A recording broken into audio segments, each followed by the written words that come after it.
nombreux, parce que c'est toujours chouette de voir toutes ces personnes qui viennent au apéro. Donc je m'appelle Pauline Rivière et donc avec le connecteur, on organise les apéros sur Clermont-Ferrand.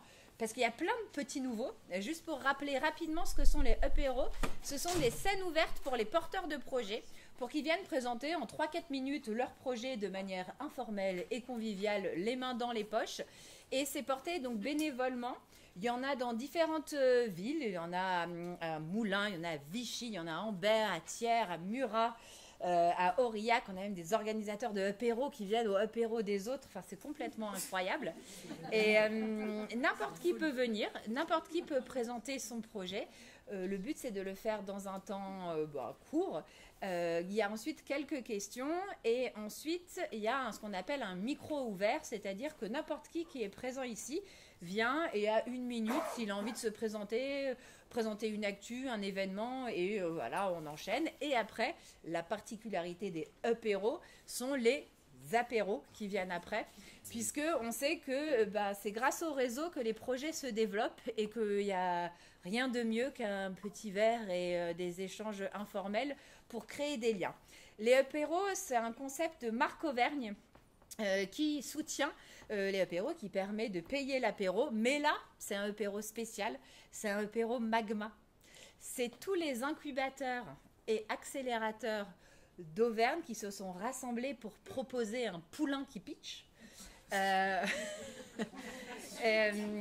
Pour ceux qui ne connaissent pas les mots pitcher, en fait, parce qu'on a plein de jargon, c'est une présentation courte de 4 minutes. Les incubateurs et les accélérateurs, ce sont juste des merveilleuses personnes qui sont avec des cœurs, comme vous pourrez les repérer, et qui sont là pour justement, qui proposent des parcours d'accompagnement, que ce soit sur de la création ou même juste sur de l'émergence d'un projet pas encore abouti, ou au contraire pour que le projet il puisse se développer et aller plus vite. Donc ils sont là, ils vont parler vite fait 1 minute, juste pour dire voilà c'est nous, voilà ce qu'on fait un petit peu de spécial, et on les a mis avec des petits cœurs roses pour que vous puissiez les repérer de loin et puis continuer à papoter avec eux au moment de l'apéro. Donc j'ai vraiment l'honneur de pouvoir dire venez l'équipe Magma pour vous présenter rapidement. Je ne sais pas dans quel ordre. Voilà, c'est. Venez, ouais, puis. Oui, vous venez tous, mais présentez, voilà, juste chacun votre tour après ce que vous faites, mais vraiment très rapidement, parce qu'on est. Pas en avance. Pas en avance. Voilà. Non. Les voilà.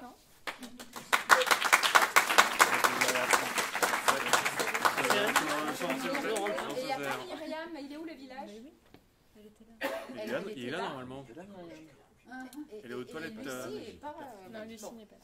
D'accord, très bien. Et je vous laisse vous présenter et vous savez, il y a un cadre et tout ça. Voilà. Juste très rapidement. On est dans le cadre. C'est bon. Allez, je commence. Bonjour, je m'appelle Romain, je travaille au Damier, qui est le cluster des entreprises culturelles et créatives. Et nous, on accompagne, donc, comme l'a dit Pauline, les projets de création d'entreprises dans le secteur culturel.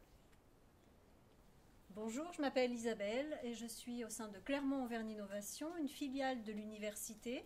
Et nous accompagnons des créateurs d'entreprises qui ont des projets d'innovation scientifique, technique ou technologique. Donc Noël Marcioni, vous êtes ici dans les locaux de Clermont Auvergne Pépite, qui est du coup la structure que je représente. Je suis chargé de projet chez eux. Et on accompagne en fait tous les étudiants du supérieur qui ont un projet de création d'entreprise. Ça va de l'association jusqu'à l'entreprise tech. Et nous, on est vraiment centré sur le porteur. Mathilde pour l'incubateur Alter Incube qui accompagne des projets d'innovation sociale, donc des projets à impact social et environnemental sur le territoire. On est une structure qui appartient au mouvement coopératif et donc on accompagne notamment la majorité des projets en collectif et dans une démarche de coopération pour tendre, mais ce n'est pas une obligation, vers la création de statuts coopératifs dans la structuration des projets. Bonjour à tous, je suis Quentin Sanchez, je travaille pour l'Open Incubator Square Lab, qui est l'incubateur de Clermont School of Business. Je ne me suis pas trompé cette fois-ci. C'est un incubateur qui est généraliste, qui accompagne donc des projets dans tous les secteurs d'activité.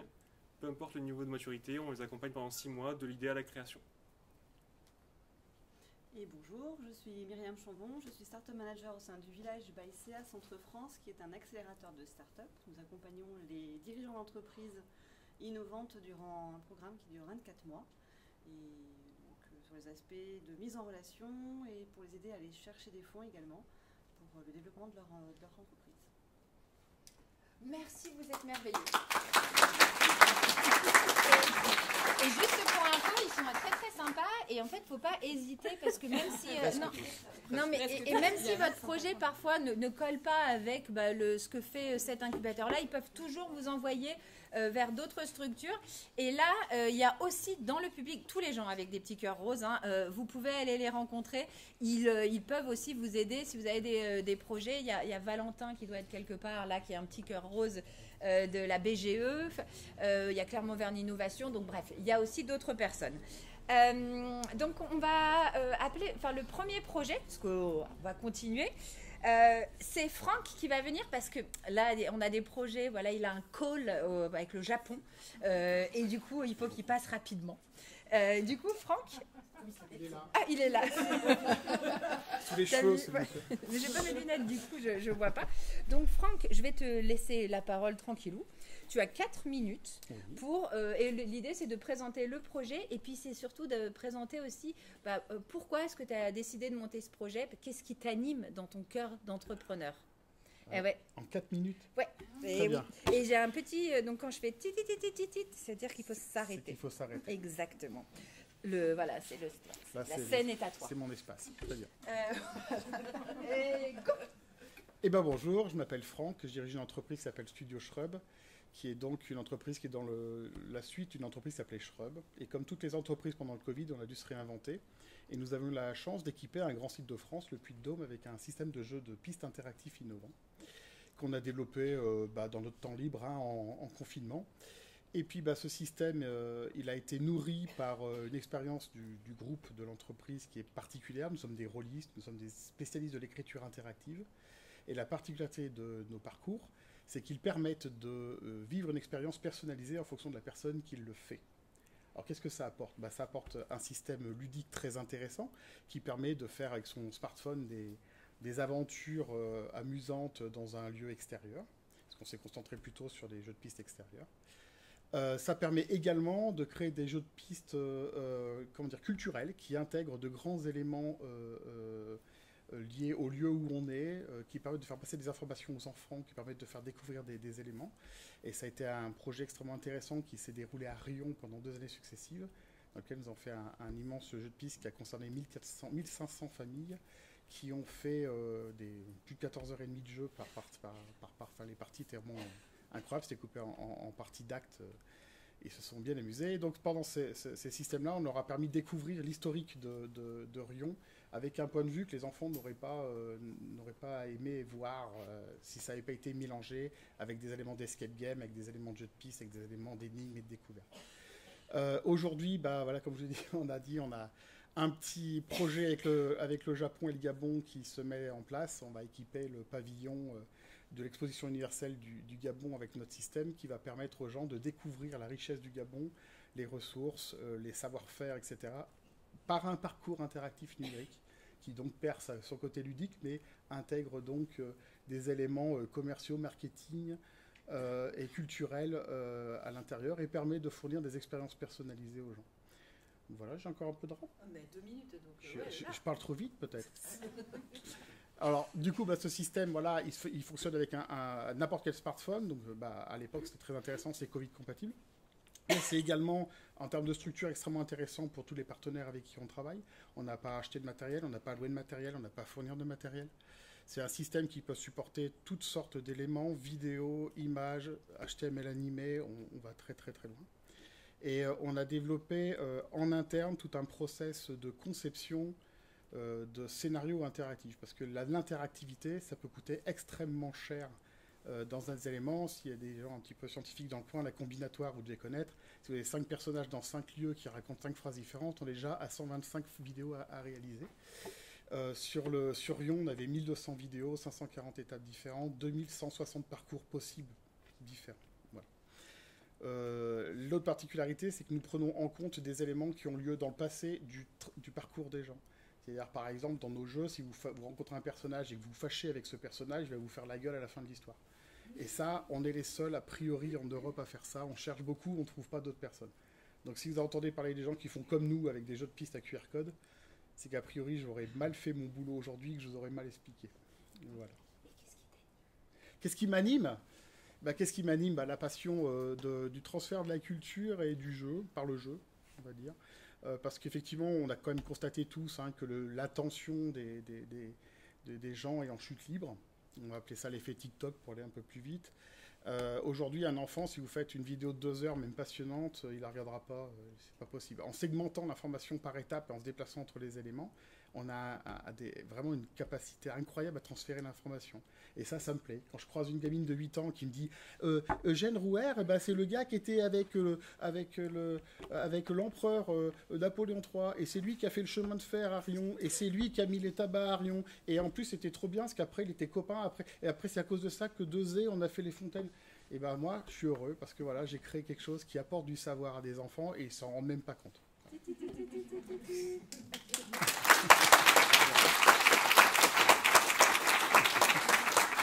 qu'il y a des questions pour Franck avant qu'il passe son call au Japon?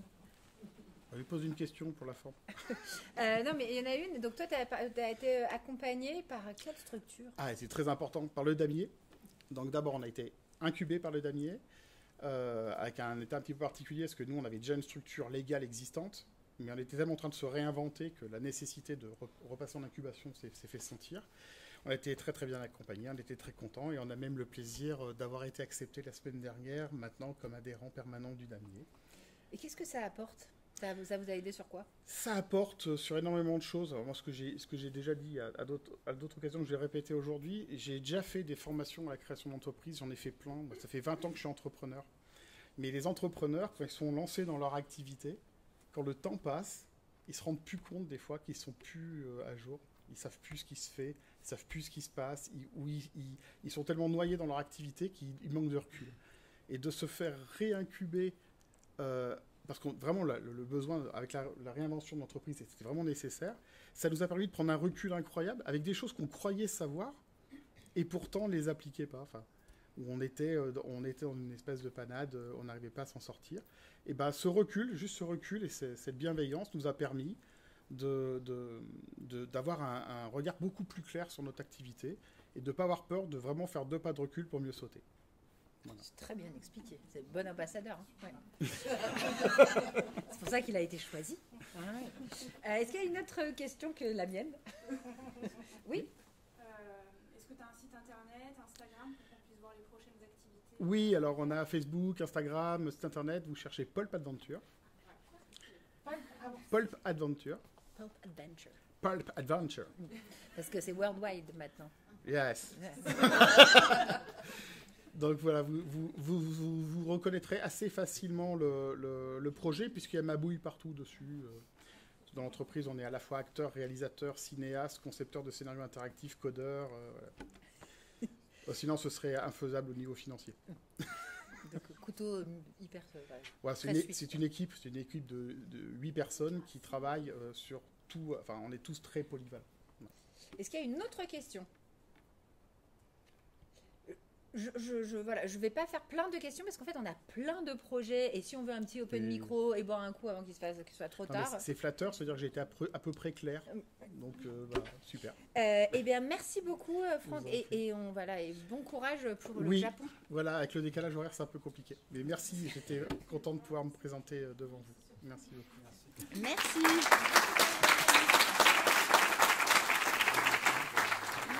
Et du coup, on va demander à Sandra, Sandra Boson, pour Boucle d'ébène, qui vient, voilà, tranquillement, et qui va prendre place pour présenter son projet. Donc pareil, tu as 4 minutes, tu sais, quand je fais pipi, c'est que c'est terminé.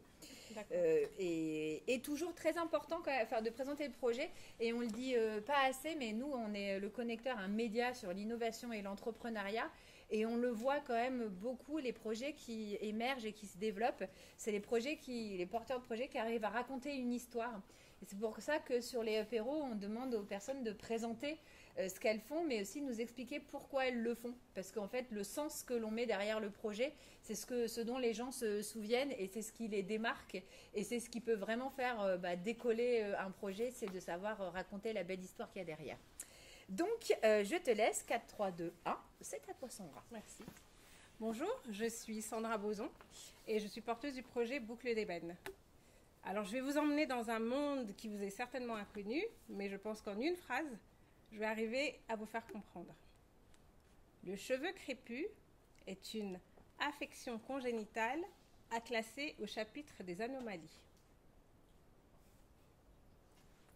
Cette phrase ne vient pas de moi, bien évidemment, mais d'un manuel datant de 2010, encore utilisé dans les filières CAP-BP aujourd'hui, et qui vous explique pourquoi les coiffeurs traditionnels, quand ils sont confrontés aux cheveux crépus, enfin aux cheveux texturés, c'est-à-dire crépus, frisés ou bouclés, ont pour premier réflexe de le corriger et de le lisser avant d'y appliquer des techniques qui sont pensées pour les cheveux lisses, avec des conséquences désastreuses, bien évidemment, sur la santé et sur l'estime de soi des clients qu'ils accueillent. Des clients qui sont tellement désespérés qu'ils sont capables de faire 500 km dans la même journée pour venir se faire coiffer chez nous. Chez nous, c'est où? Chez nous, c'est Boucle d'ébène. En fait, on est devenus les professionnels auxquels on aurait aimé avoir affaire en ouvrant un salon de coiffure en 2011 déjà, et qui a connu un tel succès qu'à un moment, on avait jusqu'à 3000 personnes en attente. On a décidé de dupliquer ce modèle et d'en créer un deuxième qui a ouvert il y a 6 mois, mais on veut aller plus loin. On veut en fait devenir un centre de formation avec un modèle économique hybride et avec 2 cibles. Ce centre de formation, il sera implanté à Clermont-Ferrand, où j'habite depuis 14 ans maintenant, et qui me paraît l'endroit idéal pour développer la partie sociale et solidaire dont je vais vous parler dans quelques secondes. Donc, modèle économique hybride, ça veut dire quoi?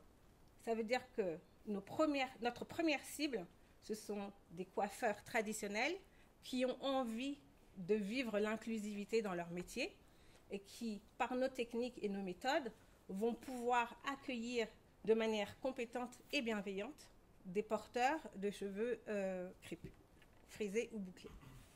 La deuxième cible, ce sont toutes ces personnes qui, dans cet écosystème où il n'y avait rien pour le cheveu texturé, ont créé des choses et ont fait tant bien que mal, des fois mal d'ailleurs, mais ont créé des choses pour répondre à la demande, mais qui ne sont pas professionnalisées parce qu'ils sont dans le secteur informel. Et donc, nos formations ont pour vraiment but de les encourager à se professionnaliser, de leur donner une autonomie économique à travers ces formations et tout simplement de leur permettre de se réinventer. Donc, en quelques mots, voilà ce que c'est Boucle d'ébène. Notre vision, c'est vraiment d'avoir un impact social, économique et solidaire sur le monde de la coiffure.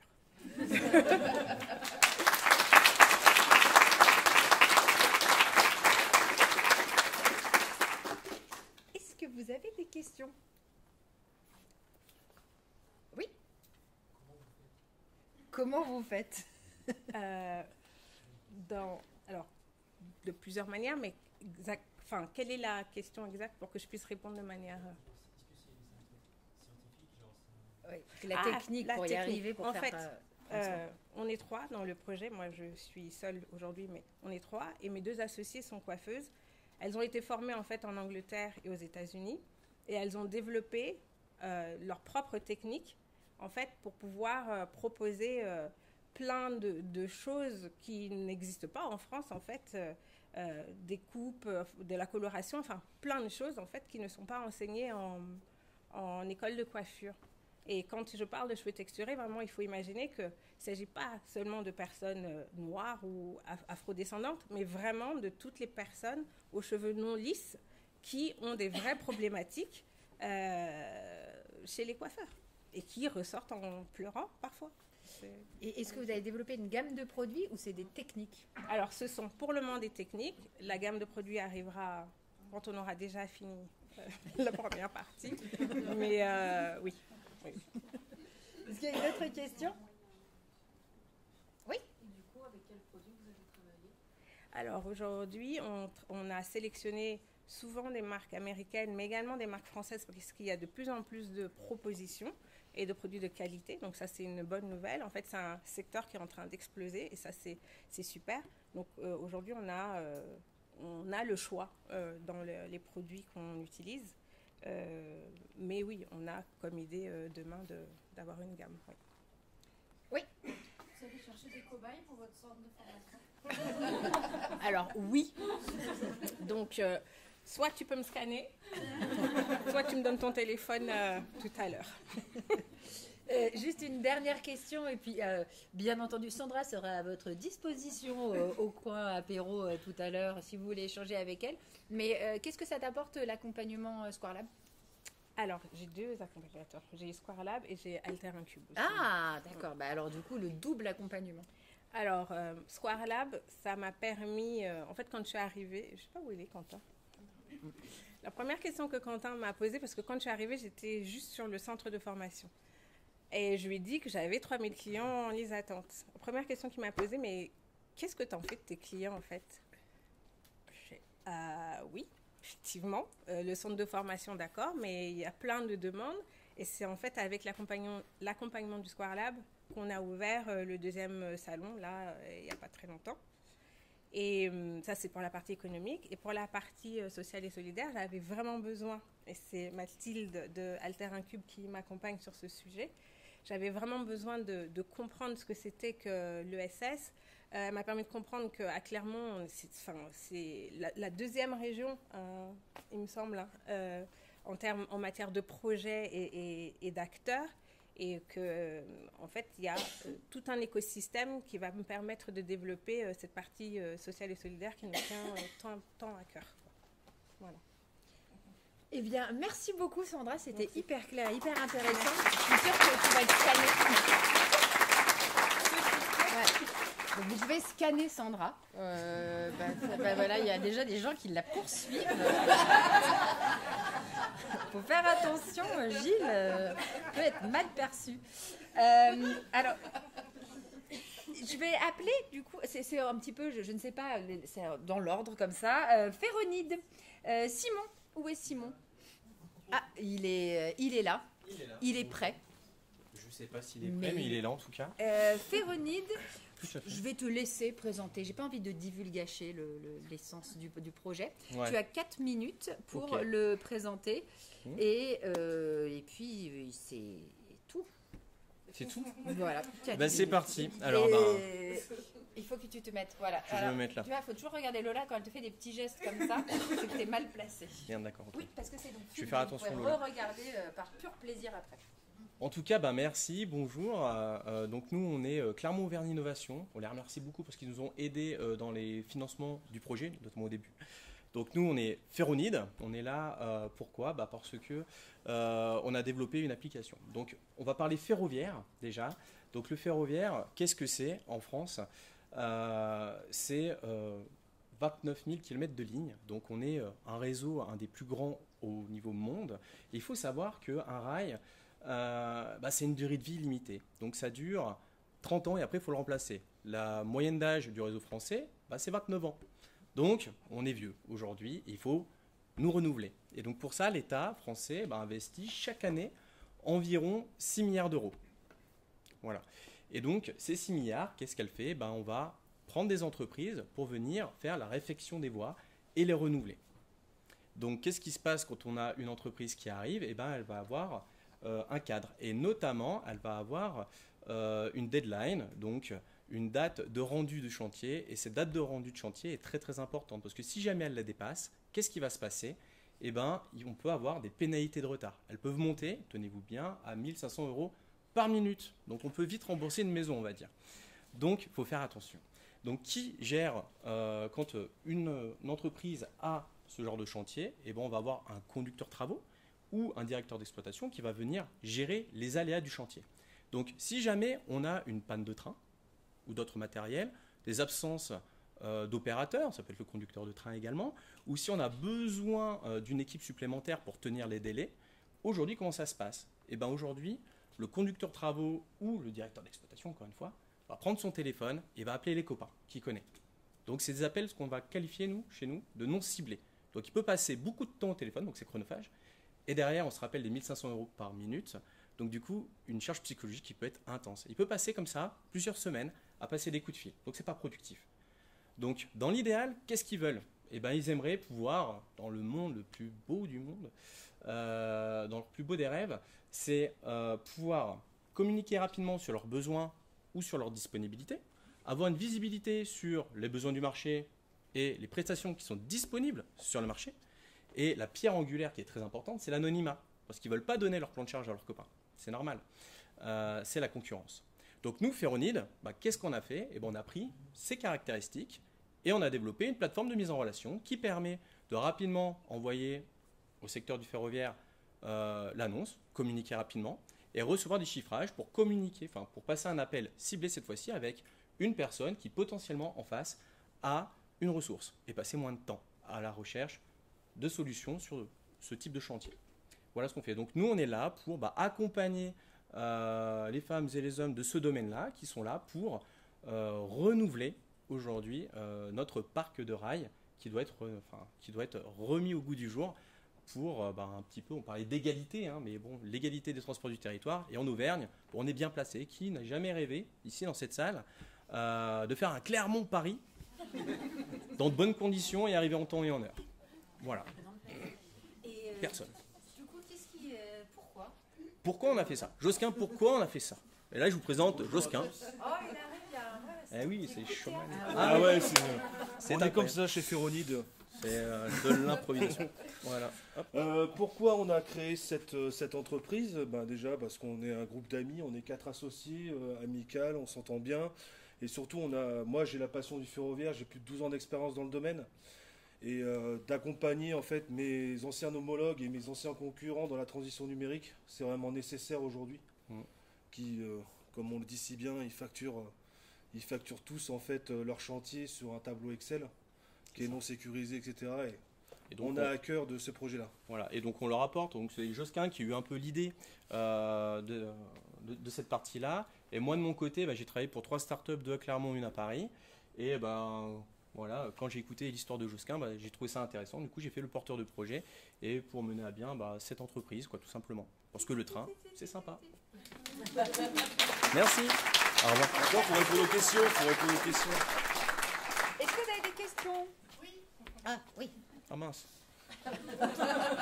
C'est exactement ça l'état d'esprit. C'est ça. Une bonne ouverture. Je me demandais, là, l'approche est très spécifique au ferroviaire. Tout à fait. Mais la problématique, je ne connais pas spécialement le secteur des travaux, mais je me dis que d'autres secteurs doivent être concernés par la même problématique. Oui. Est-ce que c'est un développement futur?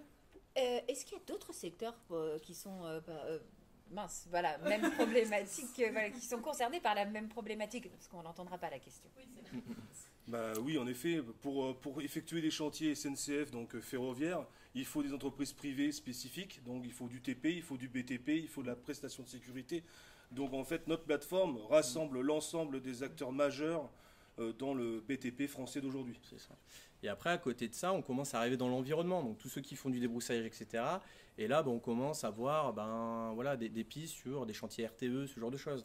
Parce que finalement, ils ont tous les mêmes problématiques.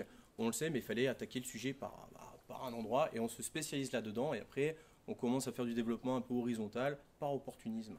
Parce qu'on est des opportunistes, nous. Est-ce qu'il y a une autre question? Oui.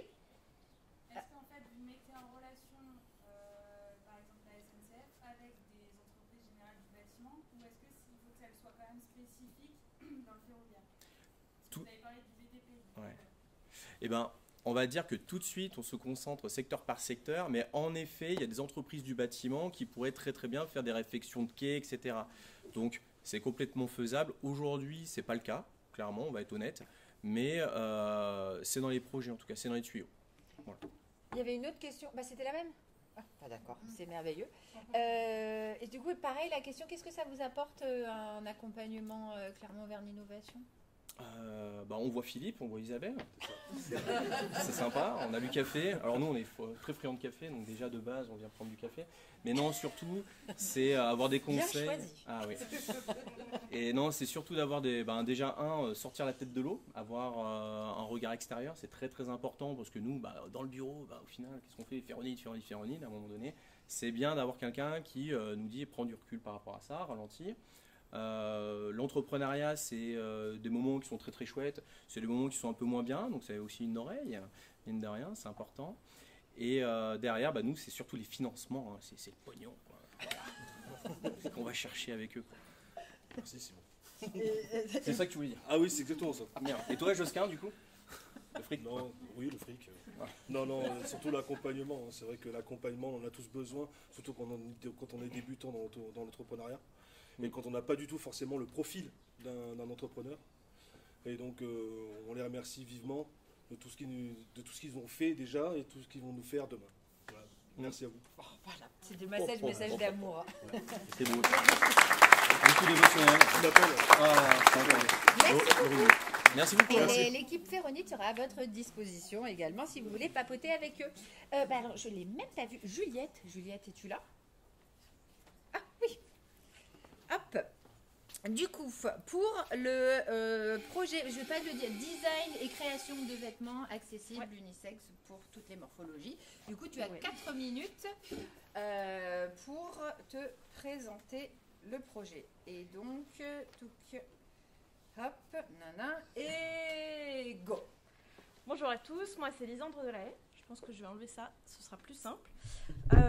Du coup, comme vous pouvez le constater, je suis en fauteuil roulant. C'est assez récent, ça fait 1 an et demi. Et en fait, depuis que j'ai découvert le monde à travers les roues, j'ai aussi découvert que les vêtements adaptés aux personnes en fauteuil roulant, c'est très très compliqué. C'est compliqué d'y avoir accès, c'est extrêmement cher, c'est très laid, hein, soyons très honnêtes. Souvent c'est médical, donc médical veut dire pas de couleur, c'est du gris, c'est pas beau, c'est pas flatteur. Et en plus de ça, on met énormément d'argent dans quelque chose qui est de très mauvaise qualité. De manière générale, on a des coutures, des tissus qui vont s'user extrêmement vite. Pour vous donner un ordre d'idée, on va payer 135 € pour un pantalon qui est d'une qualité Shein. Voilà. Donc c'est très inégalitaire et en plus de ça, c'est quand même très compliqué d'y avoir accès, même quand on a les sous. Du coup, de mon côté, j'ai commencé à modifier et fabriquer mes propres vêtements. De mon côté, j'ai un background qui est très couture, costume. J'ai fait une école du costume. Je couds depuis énormément de temps. Et du coup, j'ai commencé à fabriquer mes propres versions de mes vêtements habituels. J'ai commencé à changer mes vêtements, modifier mes vêtements. Et en fait, il faut savoir qu'il y a beaucoup de personnes handicapées qui font ça parce qu'on n'a pas le choix, en fait, tout simplement. Sauf que, comme beaucoup de personnes handicapées, mes capacités sont limitées, j'ai peu d'énergie et fabriquer tous mes vêtements moi-même, c'est long, c'est extrêmement coûteux, c'est extrêmement compliqué. Et du coup, j'ai commencé à réfléchir. En réfléchissant pour moi, j'ai aussi réfléchi à comment autour de moi je pouvais partager ça. J'ai commencé aussi à me questionner sur c'est quoi la mode en fauteuil roulant. Ça ressemble à quoi la mode en fauteuil roulant? Parce qu'en fait, les références, elles n'existent pas. C'est extrêmement compliqué de trouver autour de moi des créateurs qui s'intéressent justement à une silhouette en fauteuil roulant ou en rollator ou enfin avec des aides à la mobilité. Du coup, j'ai imaginé, dessiné et commencé à prototyper une collection de vêtements accessibles qui soient fun, qui soient créatives, qui soient authentiques, qui me ressemblent et qui soient classe et que je me sente bien à porter et qui me fassent me sentir dans ma peau et que j'ai l'impression aussi de récupérer, de prendre vraiment du pouvoir sur mon corps et sur ma capacité à m'habiller. Ces vêtements-là, du coup, je suis en train de travailler pour les faire fabriquer sur Clermont en circuit court, sur précommande pour limiter les pertes de tissu et les pertes financières. Et du coup, ce que je propose, c'est pas de diminuer les prix, parce que quand on fait de l'artisanat français, on ne peut pas faire moins cher que ce qui se fait actuellement. Par contre, ce que je propose, c'est de la qualité de l'artisanat français, du style, de la couleur, de l'originalité. Et à terme, j'aimerais aussi proposer un système de réparation directement sur Clermont-Ferrand. Donc l'objectif, c'est de dire, ok, dans tous les cas, il faut que je mette des sous dans mon vêtement, sauf que mon vêtement, au lieu de me tenir 6 mois, il va durer dans le temps. Je vais pouvoir avoir confiance en mon vêtement, je vais pouvoir savoir qu'il est là, il va continuer d'être là. C'est hyper important, surtout quand on a des galères tout le temps au quotidien, de pouvoir se dire que l'habillement, c'est facile, c'est accessible. Voilà. Et du coup, l'objectif, ce serait que la réparation et l'adaptation des vêtements soient sur place dans nos ateliers, et du coup, que ça nous coûte moins cher que racheter un autre vêtement. Voilà.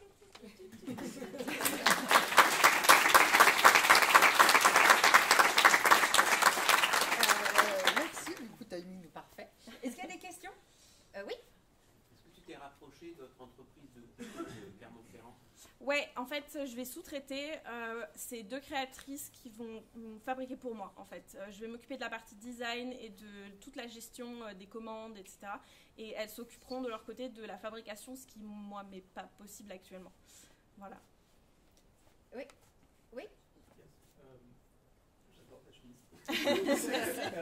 Et ma question, c'était aussi, est-ce que ce que tu développes en termes de design, ça t'amène à réfléchir des façons de... Parce que l'accessibilité, j'ai l'impression qu'elle n'est pas que en termes de taille, elle est peut-être aussi en façon de mettre les vêtements sur soi et complètement, etc. Est-ce que c'est des choses que tu as été amené à développer du coup, dans tes designs? Complètement. C'est exactement ce qu'on est en train de prototyper en ce moment. Des types de fermetures magnétiques, des zips invisibles pour pouvoir mettre et enlever beaucoup plus facilement les vêtements, des accroches en fait pour pouvoir enfiler ces vêtements avec un doigt, qui puissent aussi faciliter l'habillement pour les aidants ou pour les personnes médicales qui vont s'occuper de la personne en question. Du coup, c'est vraiment ça le cœur de l'accessibilité, c'est faire des vêtements qui soient plus confortables, qui soient confortables à porter pendant des heures en étant assis, et surtout qu'on puisse mettre et enlever tout seul en fait. Donc c'est complètement ça le projet. Oui. Juste au niveau de modèle économique, l'idée c'est d'avoir un site web, une marque, c'est des boutiques, c'est tout ça. Ouais, exactement ça. Modèle économique, je mets des mots-clés pour que ouais. le replay, on comprenne. Du coup, le modèle économique, ce sera une boutique en ligne avec du coup des préventes, une communication spécifiquement réseaux sociaux majoritairement, et du coup ensuite la fabrication se fera sur place, et du coup avec des temps quand même assez longs entre le moment de commande et le moment de livraison, mais tout ça ce sera clairement dit, clairement explicité, et c'est le prix de l'artisanat aussi. Voilà. Est-ce qu'il y a une autre question? Alors moi j'en avais une. Est-ce que tu dois forcément, c'est des vêtements que tu crées, ou est-ce qu'on, parce que tu parlais de réparation, est-ce que c'est possible de se dire qu'on adapte des vêtements parce qu'on l'a trouvé joli dans un magasin, on l'a acheté, et de pouvoir en fait l'adapter, ou c'est pas possible? C'est très compliqué. Il faut dans la conception de base que ce soit pensé, parce qu'en fait il faut plus de tissus, il faut des patrons différents, donc en fait on peut pas vraiment, c'est ce qu'on fait actuellement, hein, de prendre des vêtements qui nous plaisent et de les adapter, mais concrètement ils nous vont pas, ils sont pas confortables, et enfin voilà, c'est pas tout à fait possible, malheureusement. Et dernière question, est-ce que, alors, oui, bah vas-y, non mais... Tu parles de précommande. Ouais. Combien de temps entre le moment où on passe la commande et le moment où... Il faut compter 6 mois, je pense. Actuellement, c'est ce qui se fait sur les petits créateurs textiles qui fonctionnent en précommande. Tous les designs sont prêts, et après, c'est en fonction du nombre de commandes, on démarre la fabrication et ensuite on expédie. Et du coup, il faut compter 6 mois avec un peu plus de temps pour les livraisons à l'international en dehors de l'Europe, quoi. Voilà. Et juste dernière petite question, qu'est-ce que ça t'apporte à incuber chez Clermont, enfin chez Pépite? Chez Pépite, ouais. Et du coup, pourquoi qu'est-ce que c'est? Est-ce que c'est sympa parce que le café est bon et tout? Alors, je bois pas de café. 100%, l'objectif pour moi, c'était d'avoir un temps dédié à mon projet. Ma vie est beaucoup prise par mon handicap et par tout mon aspect médico-social. Et du coup, c'était important d'avoir une journée qui soit dédiée à ça et où je puisse vraiment avancer de manière régulière. Plutôt que d'avoir des moments où j'avance à fond et puis après je peux plus rien faire. Donc c'est vraiment la régularité et la cohésion d'équipe qui fait que je me sens beaucoup moins seule, quoi. Voilà. Ok, et ben merci beaucoup.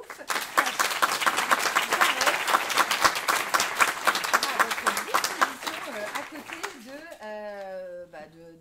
du coin apéro.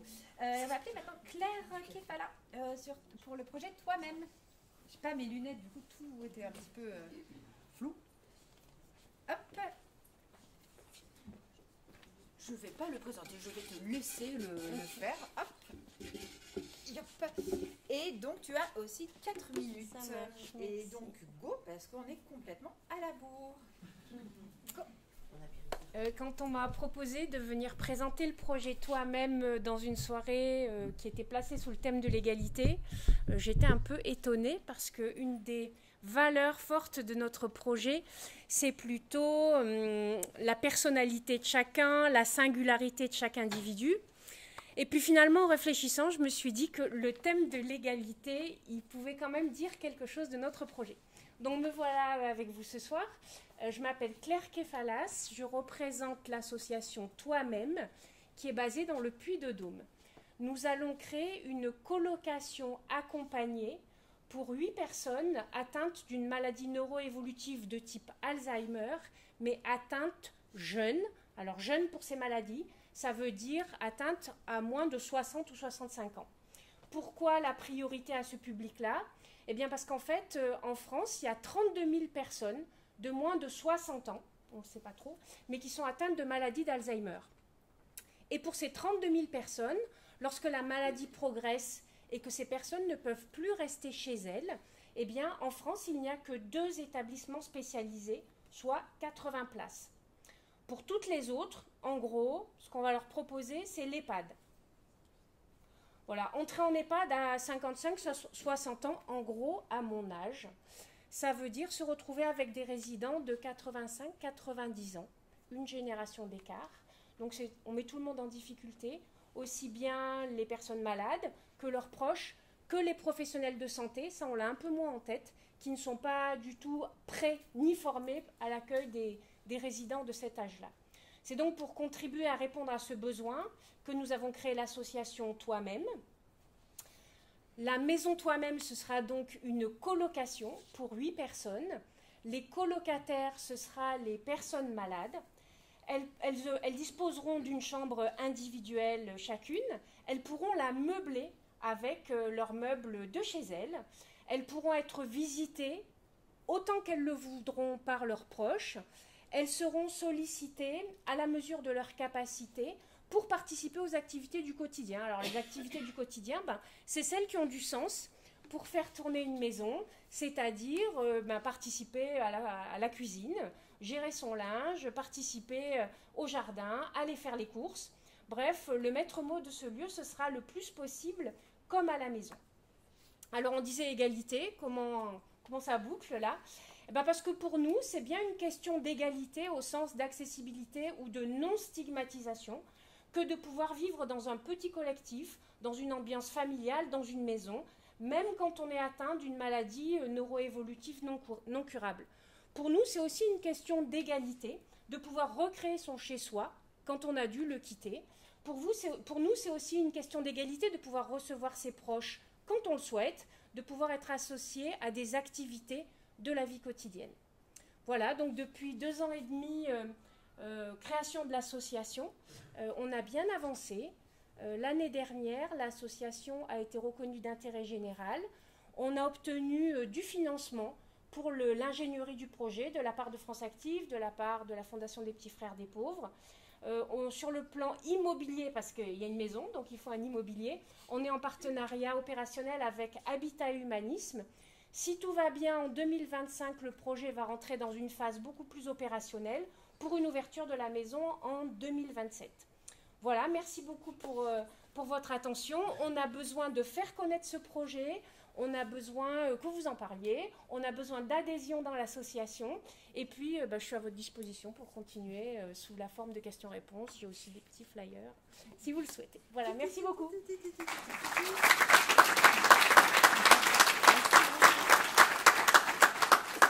Pour Claire. Oui. C'est une sorte de maison de test où vous allez ouvrir plusieurs autres maisons après. est-ce que c'est une maison test est-ce que vous allez ouvrir plein d'autres maisons après? On aimerait beaucoup essaimer, bien sûr, mais dans un premier temps, c'est un projet complexe. Hein. C'est que 8 habitants, mais il faut tisser beaucoup de partenariats pour y arriver, et surtout pour arriver à un modèle économique pérenne. Donc on va déjà se concentrer sur celle-là. On apprend beaucoup déjà avec ce premier prototype. Puis si ça marche, on essaimera parce que le besoin, il est là. Hein. Ça, il y a une personne très très loin qui veut poser une question. C'est vrai que j'ai oublié de dire ça. Les personnes, elles seront accompagnées 24 heures sur 24 par des auxiliaires de vie qui seront spécialement formés. Il y aura une personne aussi pour coordonner la vie sociale de la maison.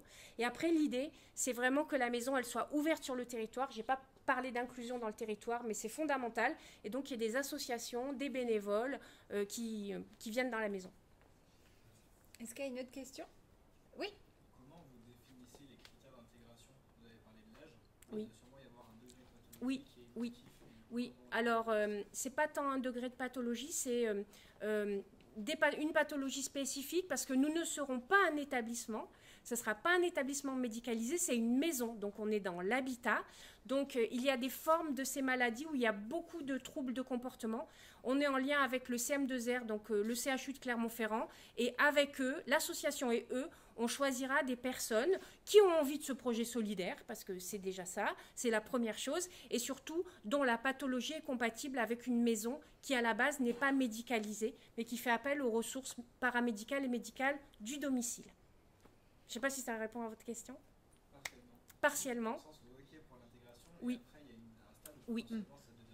Alors, en effet, notre projet, il n'est pas pensé comme une parenthèse entre la maison et autre chose. A priori, on souhaite accompagner les personnes jusqu'au bout, avec éventuellement de l'hospitalisation à domicile ou une équipe mobile de soins palliatifs.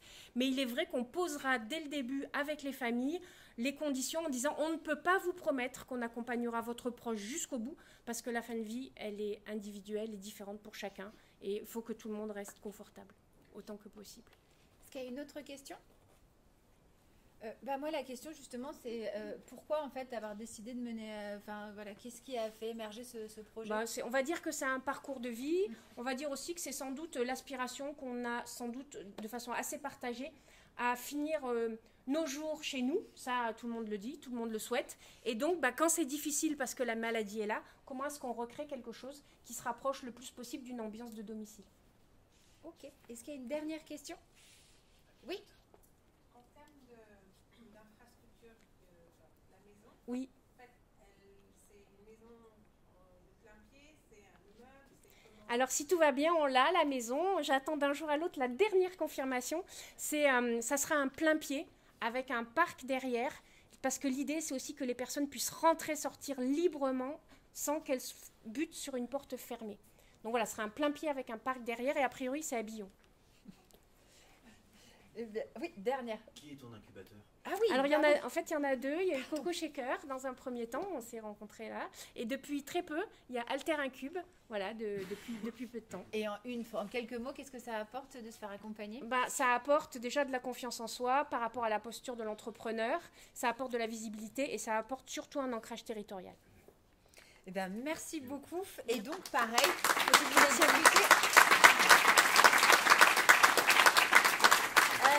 du coup, Marc Agénis pour Code en Bois.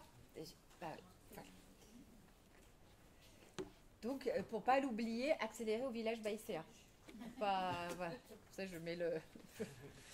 je te laisse, je parle plus au milieu parce qu'on perd trop de temps. Et donc, c'est à 5, 4, 3, 2, 1. C'est à toi, tu as 4 minutes pour présenter ton projet. Merci Pauline. Donc, bonjour à tous, donc, je m'appelle Marc Agénis Nevers. On va parler un peu plus d'informatique et d'éducation. Donc un petit chiffre pour commencer. Donc un enfant de 8 ans, il a passé depuis qu'il est né à peu près 4500 heures devant un écran. C'est à peu près l'équivalent d'un doctorat. Donc il a un doctorat en écran. À quoi ça sert, je ne sais pas, mais en tout cas, c'est un sujet vraiment important. Hein. On sait qu'il y a eu la commission écran, là, c'est vraiment un sujet d'actualité aujourd'hui. Alors moi, je suis père de famille, hein, j'ai des enfants jusqu'à grand à 13 ans. Il n'y a pas de télé chez moi, ils n'ont pas encore de smartphone, on leur donnera au lycée, donc voilà, c'est un sujet vraiment important. Et étant dans l'informatique, un jour j'ai voulu quand même, je me suis dit mais c'est super important quand même de les éduquer au monde numérique. C'est-à-dire, demain, c'est des enfants qui vont vivre dans ce monde-là, ils ne pourront pas ouvrir la porte de chez eux, pas faire un pas dehors, sans être confrontés à un objet connecté, un objet digital, un algorithme. Et ces algorithmes, en fait, on doit les apprendre à l'école. Alors, c'est dans les programmes, mais ce n'est pas vraiment appris. Il ne se passe pas grand-chose avant la 5e, en fait, au collège. Pourtant, c'est vraiment très tôt, le plus tôt possible, qu'on doit leur apprendre ces algorithmes et comment fonctionne, en fait, le monde autour d'eux, pour pas qu'ils soient juste spectateurs de ce monde-là et qu'ils soient vraiment acteurs, qui puissent vraiment travailler en le contrôlant, en donnant des limites, en l'orientant dans la bonne direction. Donc j'ai créé une start-up qui s'appelle Code en bois pour apprendre aux enfants, mais aussi à tout le monde, la programmation informatique avec du bois. Voilà. Pas d'écran, ça s'appelle en fait le débranché, hein. C'est un concept qui existe depuis une trentaine d'années, l'apprentissage débranché de l'informatique, c'est-à-dire qu'on prend des objets vraiment physiques, sans électricité, sans rien, du papier, des ciseaux, et donc moi je le fais avec des briques en bois. Alors c'est pas compliqué, l'informatique c'est un peu comme la musique. En musique vous avez 7 notes et vous pouvez faire des millions de mélodies magnifiques avec. En informatique vous avez moins d'une dizaine de concepts et d'instructions de base, donc avec lesquels vous pouvez créer soit ChatGPT, Google Maps ou n'importe quel site internet ou calcul en mathématiques. Voilà à quoi ça ressemble, ce sont des petites briques.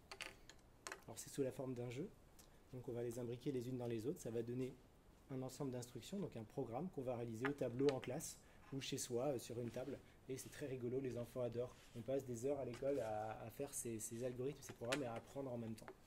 Alors ce qui est intéressant, c'est que c'est fabriqué donc, en Auvergne, c'est made in France, c'est conçu, donc c'est du bois, hein, totalement du bois, c'est adapté aussi à des problématiques comme l'inclusion des filles dans l'informatique. Aujourd'hui les chiffres c'est effarant, 17% de développeuses en France, et une fille a 2 fois moins de chances qu'un enfant qu'on lui conseille d'aller vers le numérique quand on est un parent. J'avais un autre chiffre à vous donner, je ne sais plus. Voilà, en mathématiques et en sciences aussi, dès la grande section, on constate dans les statistiques un gap, un écart qui se creuse entre les garçons et les filles. Voilà. Donc avec ça, on a un matériel qui est basé sur l'apprentissage par les sens, donc qui embarque tout le monde. On est dans la manipulation, on est dans la parole, on est dans le déplacement, et vraiment c'est fondamental pour que tout le monde puisse apprendre vraiment et vraiment se passionner avec cette matière qui est vraiment importante et fondamentale au cœur de la science, au cœur de l'informatique, etc. Donc Code en bois aujourd'hui c'est 2 personnes, ça a été développé il y a 2 ans, et depuis 6 mois on est incubé au village Baïséa, enfin accéléré au village Baïséa, je pourrais en dire un mot juste après, c'est super chouette, et nous on s'adresse à la fois au collège et aux écoles primaires, on les équipe, on a équipé à peu près une centaine d'établissements scolaires depuis 1 an et demi, donc c'est super bien, et on est aussi en capacité d'intervenir dans les classes pour former les profs, mais aussi former directement les élèves, les enfants, du CP jusqu'à la 4e. Donc c'est très très large avec le même matériel, c'est aussi écolo, c'est que voilà. Et donc là je vous ai apporté aussi un prototype on est en train de développer une version pour les malvoyants, les non-voyants, en collant des étiquettes braille dessus. Donc aujourd'hui, je ne sais pas si vous croisez beaucoup de non-voyants en développement informatique, mais voilà, donc c'est une innovation qu'on cherche à développer. Ouais. Voilà, Code en bois, donc made in Auvergne. Est-ce que vous avez des questions? Moi j'en ai une, n'importe qui vraiment peut y arriver, et à partir de quel âge et jusqu'à quel âge? Alors j'ai fait un atelier. J'ai fait un atelier où ma fille, qui avait 8 ans, a expliqué et a appris Code en bois à une personne qui avait, je crois, 78 ans. Donc ça s'est très bien passé. Donc il y a vraiment... Alors je dirais, il y a un moment entre 13 et 18 où ils sont un peu plus préférés à leur smartphone, mais sinon il n'y a pas de... Voilà. Il n'y a pas tous les âges. Avec les pictogrammes, on commence dès la grande section. Est-ce qu'il y a une autre question? Oui. Quand vous intervenez dans le milieu scolaire, c'est des sessions d'1 heure, 2 heures, c'est plusieurs sessions, c'est à la carte, c'est... Quand tu interviens, est-ce que, combien de temps est-ce qu'on arrive à faire des petits programmes comme ça, là, à la carte? Il n'y a pas de règle, j'interviens souvent sur des sessions de 2 heures, mais le mieux c'est de revoir l'apprentissage à plusieurs moments dans l'année, voire les années d'après. Et le jeu sous la forme le jeu que je produis, il y a aussi un carnet avec tout un tas de missions, un petit peu comme un smart game, et là on a à peu près une dizaine d'heures de jeu facilement. Et moi j'ai une autre question aussi. Est-ce qu'une fois qu'on a compris comment ça fonctionne, ça reste un peu comme le vélo, ou alors il faut que l'apprentissage y soit régulier, sinon on oublie la logique? C'est une logique finalement de raisonnement simple, le raisonnement algorithmique, c'est une logique à la portée de tout le monde. Il faut un peu rentrer dans la mécanique, puisque notre cerveau et le cerveau d'un ordinateur sont vraiment radicalement à l'opposé. Mais une fois qu'on a bien compris, normalement ça reste. Est-ce qu'il y a une autre question? Oui. Oui, votre modèle économique, tous les Les actions humaines ou le produit, le modèle éco? Alors, le modèle économique, c'est à moitié de commercialiser et de vendre donc ce matériel-là comme n'importe quel matériel pédagogique dans des écoles. Et les écoles sont très heureuses de découvrir cette innovation, enfin, parce qu'il n'y a pas vraiment d'équivalent. Donc ça, c'est la moitié du business. Et l'autre moitié, c'est de l'intervention avec un réseau naissant d'animateurs. Vous en avez reçu un à Eupéro il n'y a pas longtemps, à Jean-Charles Deuil. Ah oui, oui. Ouais. C'est le monde, voilà. C'est le réseau. Mm. Est-ce qu'il y a une dernière question? Oui. Peut-être que j'ai pas bien compris, mais ça permet de développer quel type de programme concrètement, quelle application plus tard pour vous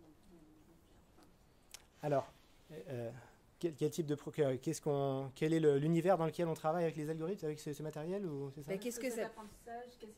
Quelles compétences? Ouais. Alors l'exemple très simple qu'on prend, donc on pilote en fait avec ce code, on va piloter un petit robot qui est au tableau, un aimant et qu'on va faire déplacer par les enfants. Et donc toutes ces compétences-là, toutes ces instructions de programmation, en fait, ça développe des compétences vraiment beaucoup plus larges que juste l'informatique. C'est des compétences de raisonnement scientifique, de mathématiques, de savoir formaliser un problème, d'abstraction. Et finalement, donc, on en a besoin dans plein d'autres domaines que juste quand on veut faire un algo de site web, quoi. Et c'est au programme de l'éducation nationale, d'ailleurs, jusqu'à très loin. Marc sera à votre disposition, il pourra peut-être faire un si petit vous voulez test. essayer. Est-ce que tu peux justement nous dire ce que ça t'a apporté l'accompagnement, ce que ça t'apporte d'être accéléré au village Baïséa? Oui, bien sûr. Donc, je suis accéléré, je suis dans la promo 6 donc depuis avril. Et le village Baïséa, donc c'est très intéressant. Ça apporte un réseau, bien sûr, une montée en compétences du chef d'entreprise, de l'entrepreneur. Ça, c'est vraiment des formations. Donc, on découvre, effectivement, comme disait une autre personne tout à l'heure. Ça apporte également le fait d'être à plusieurs, de ne pas être tout seul dans son coin. Voilà. Très bien. Eh bien, je te remercie pour ces explications. Je te rends le code en bois. Et on va accueillir notre dernier pitcher, Kevin. Coucou. Ah non, Kevin Brunel. Merci. Bonjour. Donc, du coup, tu as 4 minutes pour nous parler de ton projet. Et après, on demandera pourquoi c'est bien d'être accompagné. Ça marche. Donc, 5, 4, 3, 2, 1, go. Bonjour à tous. J'ai effectué un parcours en master de biologie. Et suite à ce master, j'ai effectué une petite reconversion professionnelle dans le sens où aujourd'hui je travaille dans la production de vidéos et de contenus scientifiques à destination du grand public, mais également des investisseurs ou des pairs de ces scientifiques. Comment j'en suis arrivé là? En fait, au départ, lors de mon master de biologie, j'ai effectué plusieurs stages au cours duquel je me suis aperçu que les sujets qui étaient traités au sein du laboratoire n'étaient jamais traités dans les médias et encore moins auprès du grand public.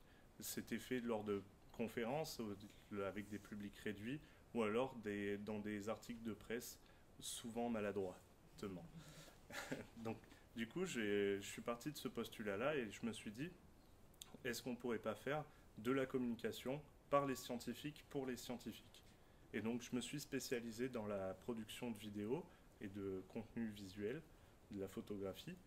Et aujourd'hui, je propose à ces scientifiques de réaliser des vidéos qui mettent en avant leur travail, mettent en avant leur recherche et qui leur permet de communiquer de manière égale avec chacun d'entre nous, puisque je sers de médiateur à ces scientifiques pour transposer des mots et des concepts scientifiques complexes en des choses plus simples et plus abordables pour le grand public. Je crée ces vidéos avec un très bon matériel qui me permet d'avoir un visuel assez attrayant et qui permet de garder en haleine le public tout au long de ces vidéos. Et voilà.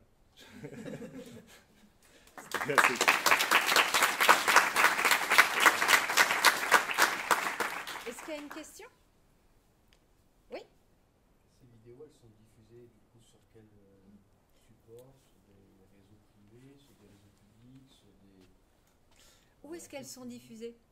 Alors, ces vidéos sont principalement créées sous l'impulsion de clients qui peuvent être les laboratoires, les instituts de recherche ou alors des startups ou des entreprises qui travaillent dans le milieu scientifique et de la technologie aussi. Et du coup, ces vidéos sont principalement disponibles sur leur site internet, sur leurs réseaux sociaux, etc.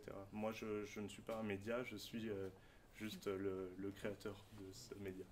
Est-ce qu'il y a une autre question? Oui. Tu as eu une formation de vidéaste pour te reconvertir ou tu es autodidacte?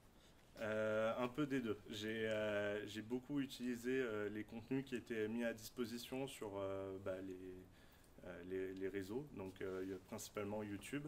Et je me suis inspiré j'ai suivi 2 formations de cinéastes américains qui m'ont permis d'avoir les bases de comment éclairer un sujet, comment mettre en valeur un sujet et comment réaliser au mieux ces vidéos et le montage, etc. derrière.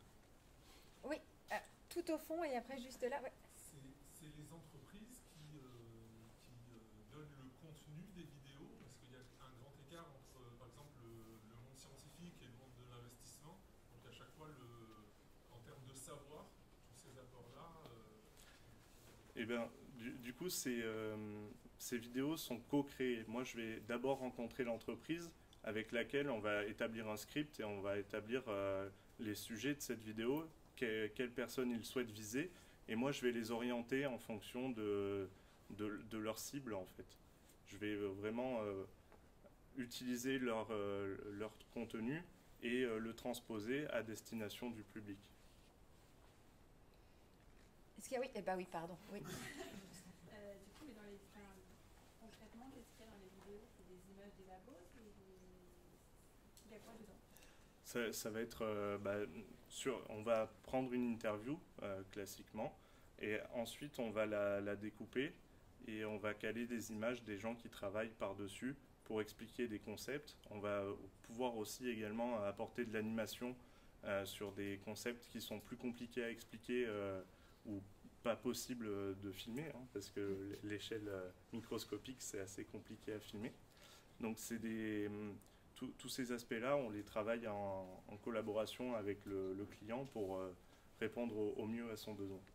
Oui, il y avait une question? Ouais, du coup, comment vous ciblez le public pour utiliser des plateformes comme YouTube parce que j'ai entendu la question tout à l'heure, où est-ce que vous diffusez? J'ai pas vraiment... Mais la diffusion va passer par le client, c'est le client qui diffuse. C'est des gens qui vont avoir besoin d'expliquer un concept à des investisseurs, donc ça va être une vidéo plutôt vulgarisatrice sur laquelle ils vont la diffuser, eux, soit en interne directement auprès de leurs prospects, soit ils vont passer par des YouTube ou par les réseaux sociaux, suivant ce qu'ils veulent faire de cette vidéo et le contenu qu'elle contient. Est-ce qu'il y a une dernière question? Oui. Moi, en fait, je ne sais pas si ça vous intéresse. Il y a quelqu'un qui fait déjà ça, genre il fait des vulgarisations scientifiques, justement des articles scientifiques, que personne ne dit, je pense, on parle scientifiquement. Donc, ils ont mis un système pour justement faire de la vulgarisation, donc des petites vidéos de 4 minutes pour expliquer un peu ce qu'il raconte. Après, si ça vous intéresse aussi, moi je suis aussi intéressé parce que j'ai une plateforme d'information en ligne. Je ne sais pas si ça vous intéresse. On pourra en discuter tout à l'heure. Matcher. Et pour l'accompagnement, du coup, j'ai été d'abord J'en profite pour les remercier. J'ai été accompagné par Pépite dans un premier temps, en même temps que mes études. Et j'ai également pu profiter de l'accompagnement de l'Open Square Lab à l'ESC. Et qu'est-ce que ça apporte? Ça m'a apporté beaucoup de notions, parce que moi j'ai un profil du coup de biologiste. J'avais aucune notion de l'entrepreneuriat, du commerce, du marketing. Du coup, ça m'a donné de très bonnes bases dans ces domaines-là. Et le Square Lab m'a également permis de rencontrer un réseau de professionnels avec qui j'ai pu échanger et qui m'ont permis de construire cette idée plus en profondeur. Ok. Pas d'autres questions? Merci beaucoup. Merci. là, pendant que peut-être discrètement on installe l'apéro, mais vraiment hyper discrètement, c'est le moment de l'open micro. C'est-à-dire qu'on s'est rendu compte que dans ces événements-là, il faut faire circuler l'information et il n'y a rien de mieux que de la faire circuler comme ça. Donc si vous avez un message à faire passer, vous avez 1 minute, vous venez là, vous vous présentez rapidement une actu, un événement, voilà, c'est open micro. Et du coup, vous voyez, allez-y quoi. Enfin, hop, hop. Et donc j'ai un pareil, 5, 4, 3, 2, 1, et donc vas-y. Oui, bonjour, voilà, je m'appelle Claude. Je ne suis pas venue pour parler de mon entreprise. En fait, je fais partie d'un super réseau qui est Femmes des Territoires, qui s'adresse aux femmes entrepreneurs et qui est vraiment un réseau absolument génial que je vous invite toutes à rejoindre. Et en fait, si je viens vous en parler ce soir, c'est parce que le réseau vient de lancer un prix pour les femmes entrepreneurs. Il y a des conditions, évidemment, il faut avoir plus de 18 ans. Il faut être soit porteuse de projet, soit être immatriculée depuis moins de 2 ans. Il faut avoir aussi, du coup, un impact soit sur le territoire, soit un impact sociétal, soit environnemental. Et il y aura 3 prix qui seront remis, dont des prix financiers. Donc, il y a, je crois, une dotation de 2 500 € pour la première, 1 500 la deuxième et 1 000 la troisième. Et je suis venue vous en parler là ce soir malgré mon épuisement, parce qu'en fait, la deadline, elle est assez bientôt. Ça a été lancé il n'y a pas longtemps, mais il n'y a pas très long de candidature. Et la remise des prix sera le 21 novembre à Paris. C'est en partenariat avec la Poste. Donc voilà. Femmes des territoires, vous allez là-bas. Merci.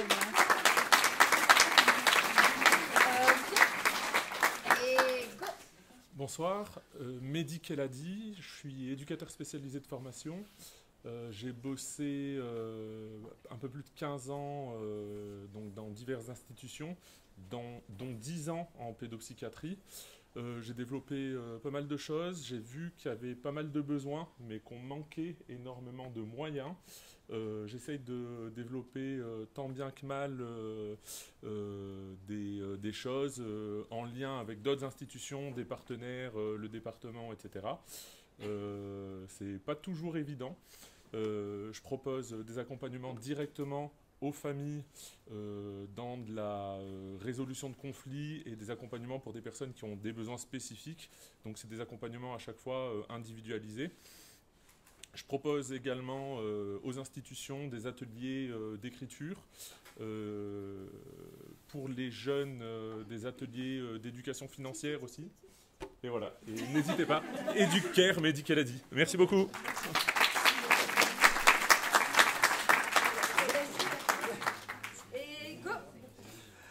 Bonjour à tous, moi je m'appelle Arnaud Villaume, je travaille à la CARSAT Auvergne et je cherche à soutenir des innovations pour faciliter la vie des retraités et sur le bien vieillir. Donc la CARSAT Auvergne, c'est la caisse de retraite des salariés et des travailleurs indépendants, on a à peu près 350 000 retraités en Auvergne et on parle beaucoup de la révolution numérique, mais il y a la révolution démographique. On va avoir 5 millions en plus de personnes de plus de 60 ans dans les 5 années à venir. Et donc, on cherche à soutenir des innovations. Et je lance la semaine prochaine les premiers prix de l'innovation CARSAT Auvergne.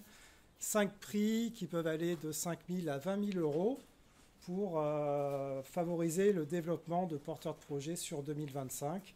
Donc, vous pourrez aller voir sur le site CARSAT et sur le LinkedIn CARSAT. Voilà. Et puis, si ça matche bien, on a après un accélérateur national pour développer les startups. Merci. Merci.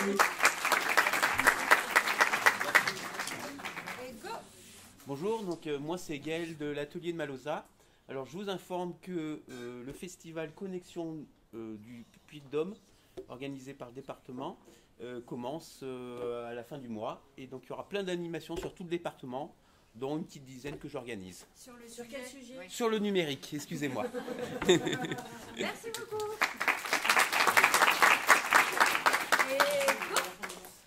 Bonjour à tous, je m'appelle Mélisse et je suis étudiante en entrepreneuse à Pépite. Et moi, avec ma collaboratrice qui n'est pas là ce soir, je monte un tiers-lieu en milieu rural qui s'appelle l'Unélis. Et voilà, donc on a nos spécificités. Mais je vous invite à venir nous voir, à venir me voir juste après pour que je sois plus précise à ce sujet. Voilà. Merci beaucoup. Parce que tu as quand même 1 minute, il te reste encore 30 secondes. Juste pour dire la spécificité, un tiers-lieu, qu'est-ce que... On aimerait en fait vulgariser un petit peu des sujets scientifiques ou philosophiques ou littéraires à travers la fiction, parce que ce serait un tiers-lieu de l'imaginaire. Merci beaucoup.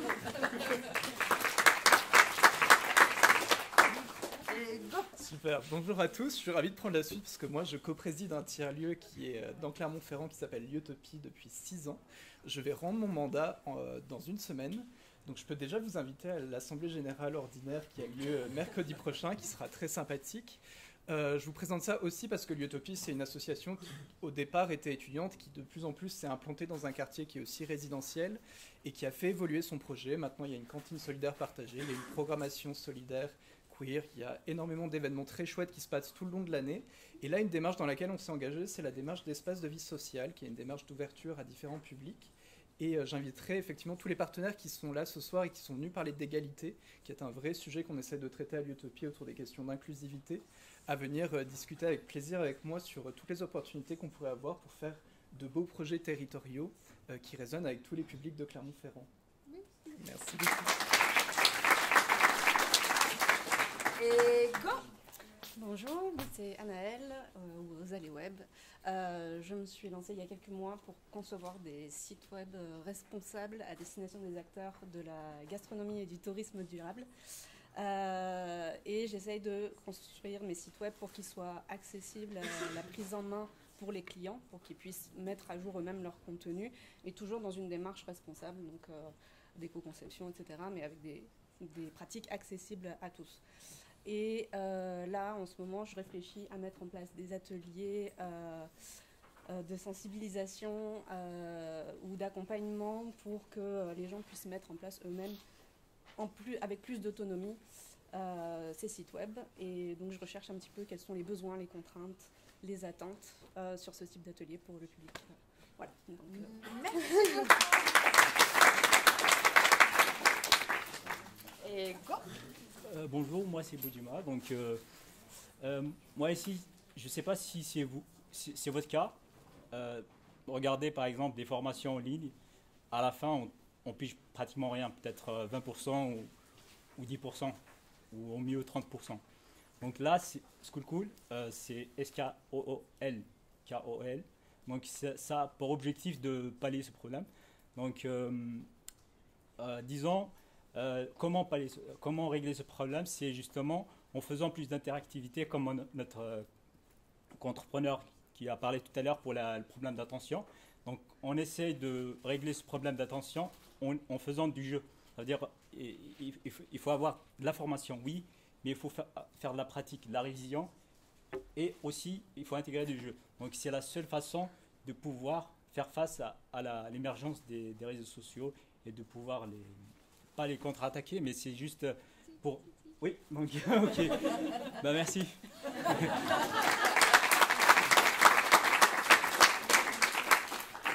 Et go! Bonjour, donc, je m'appelle Aubéry Sotio et je suis décoratrice d'intérieur depuis plus de 10 ans. Il y a 1 an et demi, l'idée d'un magazine de décoration en ligne m'est venue. Et pourquoi? Parce que en fait, j'étais encore en train de lire le L Décoration et après une énième... Après une énième déception, en découvrant le prix encore exorbitant des objets, frustrée par cette situation récurrente, j'ai décidé de créer un magazine de décoration reflétant la vie réelle de la plupart des gens. Donc c'est ainsi qu'est né Savata Déco, un magazine en ligne de décoration d'intérieur. L'objectif est simple, rendre la décoration accessible au plus grand nombre et inspirer chaque foyer. Au quotidien, je veux que mes lecteurs puissent craquer sur un objet déco sans craindre son prix et lire un magazine qui ne les déprime pas à chaque numéro. Voilà.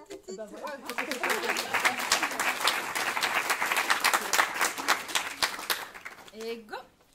Bonsoir, Emine, présidente de l'association Ressources de Vie. Notre projet, c'est de créer une maison d'accompagnement et de soins palliatifs, la première du Puy-de-Dôme, ainsi qu'une maison ressources pour les proches aidants.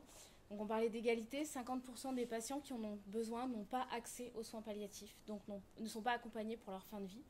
D'où l'importance de se mobiliser aujourd'hui. L'association recherche des bénévoles. On va faire 2 conférences sur le deuil à Clermont. On espère vous y voir le 31 octobre et le 2 novembre. Et un ciné-discussion le 15 novembre au Rio. Et j'en profite pour dire qu'on est accompagné par Coco Shaker et qu'ils sont à la recherche de porteurs de projets pour l'expérimentation. Donc n'hésitez pas à candidater et j'ai des flyers dans mon sac pour ceux que ça intéresse. Merci beaucoup. Et go. Bonjour à tous, je m'appelle Jean Échalier, je suis porteur du projet Biclou. Donc on développe de la publicité sur vélo. Je suis à la recherche donc de partenaires, d'associés pour le développement de ces boîtes-là, donc des ingénieurs, etc., des développeurs. Et également je suis à la charge de cyclistes donc pour porter ces boîtes-là, pour lancer le concept, et également d'annonceurs. Et voilà, je suis accompagné par Pépites et par l'ESC Le Score Lab. Ok. Il nous reste 3 petits pitchs et après c'est l'apéro. Et go. Bonsoir à tous, donc Maëva, j'ai créé mon propre organisme de formation il y a bientôt 2 ans. Donc l'organisme de formation s'appelle Formae. Il est principalement axé sur tout ce qui va être gestes de premier secours, donc notamment les formations SST, pour ceux à qui ça peut parler, donc plus orienté pour les entreprises, mais après je fais également des formations de gestes de premier secours pour les particuliers, pour les personnes qui vont partir en retraite et qui souvent sont assez apeurées de se retrouver tout seuls, ou même en couple, mais assez âgés, qui ont des appréhensions sur certaines maladies ou certains problèmes de la vie. Donc voilà, c'est principalement axé sur tout ce qui est gestes de premier secours. Ok, merci beaucoup. Et go. Bonjour à tous, je m'appelle Caroline, moi je suis traffic manager indépendante. J'ai créé mon entreprise qui s'appelle Odango il y a un petit peu moins d'1 an. Pour vous expliquer, en fait, ma mission c'est de développer la visibilité des entreprises sur le web. Donc pour ça, ça va passer par optimisation du référencement naturel sur Google, ça va être création de publicité sur Google Ads ou création de publicité sur Facebook et Instagram Ads. Donc les entreprises peuvent me déléguer donc la gestion des publicités ou alors je propose aussi des accompagnements pour les entrepreneurs qui ont envie de mettre la main, on va dire, à la pâte. Très bien. Donc qui ont envie de mettre la main à la pâte. Donc je fais des petits accompagnements comme ça de 2-3 mois où on va se focaliser sur des problèmes qui vont être rencontrés par les entrepreneurs, vraiment des stratégies qu'ils vont vouloir développer. Si jamais c'est des sujets qui vous intéressent, n'hésitez pas à venir me parler. Merci. Et go. C'est pas juste, j'ai perdu une seconde. Pauline Casanova, j'ai créé la plateforme numérique Lilidon qui est implantée à La Roche-Blanche. Lilidon, c'est une plateforme qui met en relation des associations qui ont des projets super sympas avec des particuliers ou des entreprises qui ont envie de les soutenir. Le but, c'est de mettre en avant les petites associations locales dont on n'entend jamais parler, notamment, vous devez connaître les alcooliques anonymes pour ceux qui ont des problèmes d'addiction. Il y a plein d'associations dans le coin que vous connaissez probablement pas, la Croix-Bleue, notamment à Moulins, etc., qui font exactement les mêmes choses, mais dont on n'entend jamais parler parce qu'elles n'ont pas les budgets ou pas les ressources humaines pour aller dans la rue, vous recruter avec des petits formulaires, là, place de Jode, etc. Donc voilà, que vous connaissiez des associations qui ont besoin de bras, qui ont besoin de sous, n'hésitez pas à leur dire d'aller voir sur Lilidon, et même si vous voulez soutenir des projets sympas, rendez-vous aussi sur Lilidon pour en savoir plus.